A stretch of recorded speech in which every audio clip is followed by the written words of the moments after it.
Assalamualaikum Ustaz. Waalaikumsalam. Tentang musafir. Saya nak tanya tapi dari topik sikit. Kalau musafir yang mana afdal? Menjamak dan qasarkan salat atau qasarkan salat tanpa menjamakkan salat? Saya katakan begini ya.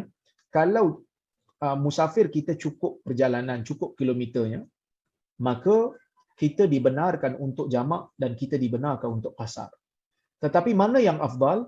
Qasar lebih afdal daripada tamam. Dan tidak jamak lebih afdal daripada tidak jamak lebih afdal daripada jamak. Walaupun kedua-duanya dibenarkan, tetapi qasar lebih utama daripada tamam, ya, dan tidak jamak lebih utama daripada apa? Tidak jamak lebih utama daripada jamak. Kecuali kalau kita salat di belakang orang yang tamam, maka kita wajib tamam. Walaupun kita kata afdal qasar, tapi kalau kita salat di belakang imam yang tamam, kita wajib tamam. Kita tak boleh qasar. Okey? Sebab Ibn Abbas pun kata sunnat Abi Qasim.